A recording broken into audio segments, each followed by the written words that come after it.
নমস্কার বন্ধুরা, বঙ্গঘরে স্বাগত। তো আজকে আমি আরেকটি রেসিপি নিয়ে এসেছি, সেটি হলো সিঙ্গারা। একদম ঘরোয়া পদ্ধতিতে একটা আমি সিঙ্গারা বানাবো।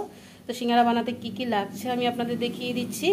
লাগছে ময়দা এখানে, আর এখানে লাগছে মটরশুঁটি, এখানে ছোট ছোট করে আলু কেটে রেখেছি, আর এখানে লাগছে গরম মশলার গুঁড়ো আর শুকনো লঙ্কা এমনি শুকনো খোলাতে ভেজে গুঁড়ো করে রেখেছি, একটু আদা বাটা লাগছে, আর এখানে আছে ধনে আর জিরে, ওটাকে আমি শুকনো খোলায় ভেজে গুঁড়ো করে নেব। ধনে পাতা আছে, এখানে আছে মেথি আর পাঁচফোড়ন একসাথে করে রেখেছি, বাদাম আছে। এই উপকরণগুলো দিয়ে আমি সিঙ্গারাটা তৈরি করব। তো আমি সব রেডি করছি, ততক্ষণে আপনারা একটু ওয়েট করুন। আচ্ছা দেখুন, এবার এই ময়দাটা ময়াম দেওয়া হবে, একটু নুন দেবো, আর তেলটা তো মানে একটু বেশি দিতে হবে, কারণ সিঙ্গারা তো একটু খাস্তা হতে হবে, বেশ কিছুটা তেল লাগবে।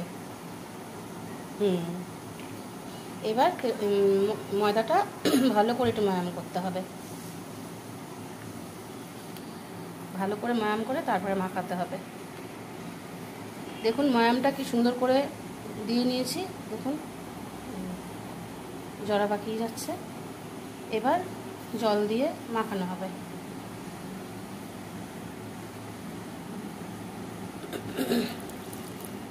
জল দিয়ে একটা মাখিয়ে একটা ডো বানানো হবে।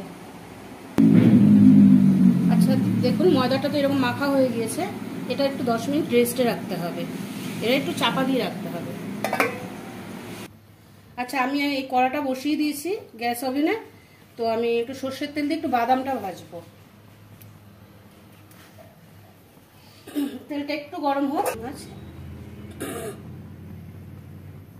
আচ্ছা তেলটা গরম হয়ে গিয়েছে, আমি এবার বাদামটা একটু ভেজে নিচ্ছি, বেশি না, অল্প করে একটুখানি ভাজবো, একদম হালকা ভাবে একটু ভেজে নিলাম, এক্ষুনি নামিয়ে দেবো।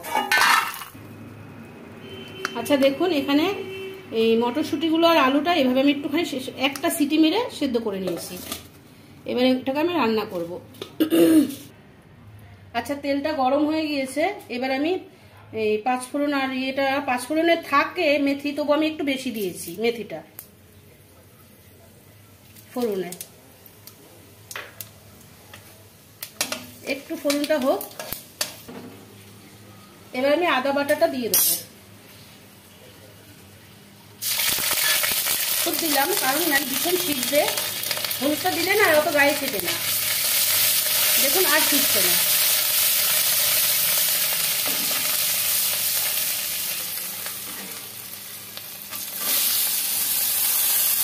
মটরশুঁটি আলুটা দিয়ে দিলাম।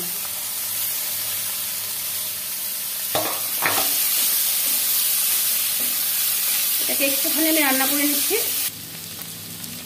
আচ্ছা এটা তো একটুখানি ভেজে নিয়েছি, আমি একটুখানি লঙ্কার গুঁড়ো দেবো,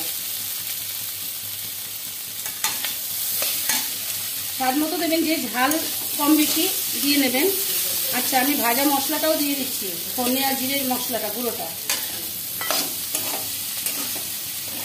আমি এই চিলি ফ্লেক্সটাও দিয়ে দিচ্ছি, যেটা ভাজা লঙ্কাটা আমি গুঁড়ো করে রেখেছিলাম ওটাও দিয়ে দিলাম।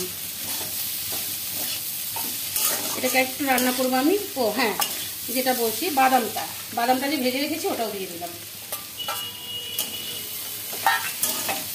সব একসাথে আমি দিয়ে দিচ্ছি। আমি ধনে পাতাটা একটু পরে দেবো। আচ্ছা আমি একটু নুন দেবো, নুনটা স্বাদ অনুযায়ী দিয়ে দিতে হবে। এবার আমি ধনে পাতা কুচিগুলো দিয়ে দিচ্ছি,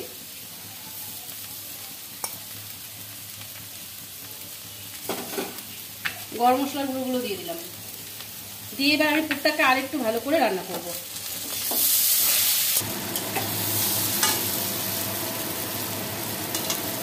দেখুন এই যে আলু আর সব কিছু মশলাপাতি দিয়ে একসাথে ডোটা বানিয়ে নিয়েছি, এই যে বেশ জড়া জড়া পাকিয়ে এসছে, এবার আমি নামিয়ে দেবো। আচ্ছা এখানে পুর তো রেডি, এবার বেলা হবে। লিচিগুলো এরকম বানিয়ে নিয়েছে, এই লিচিটা এখন বেলবে, বেলে এখন একটা পরোটার মতো করবে।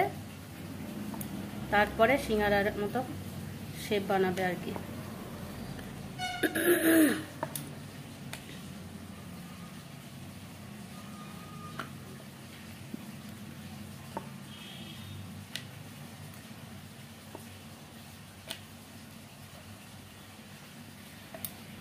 এরকম একটা লম্বা শেপ নিয়েছে, এবার কেটে নেবে মাঝখান দিয়ে।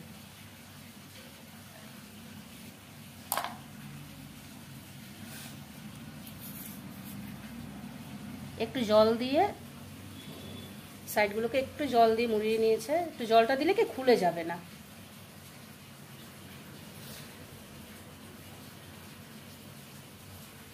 এবার পুরটা দিয়ে দেবে ভেতরে।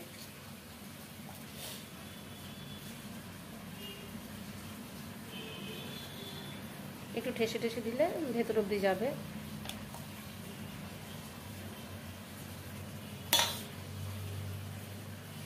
অনেকে চটকিয়ে নেয় আলুটাকে, হাত দিয়ে ভালো করে মেখে নেয়, কিন্তু আমি আলুটা একটু গোটা গোটাই রেখেছি, খুব একটা বেশি মাখা, একটু গোটা গোটা আলু দিয়ে করছি। মানে যে পুরটা বানিয়েছি আলুটা আমি মাখিনি, সে তো আপনারা দেখেছেনই, তবু একটু বলে দিলাম আর কি।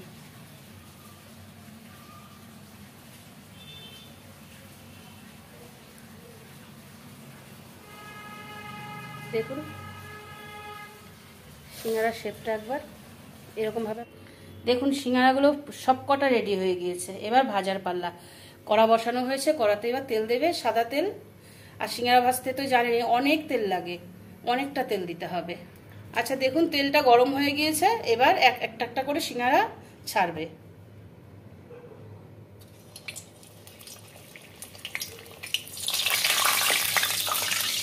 দেখুন সবগুলো সিঙ্গারা তেলের মধ্যে দিয়ে দেওয়া হয়েছে।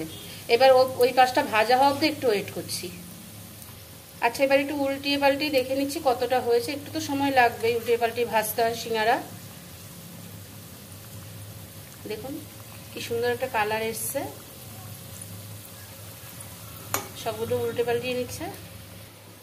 দেখুন সিঙ্গারা পুরো রেডি, কি সুন্দর লাগছে একবার দেখুন।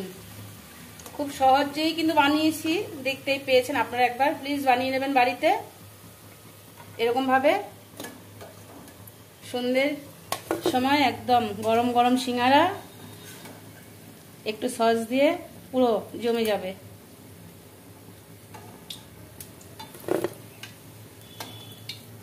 আচ্ছা আজকে এই অবধি, নমস্কার। ভালো থাকবেন, সুস্থ থাকবেন।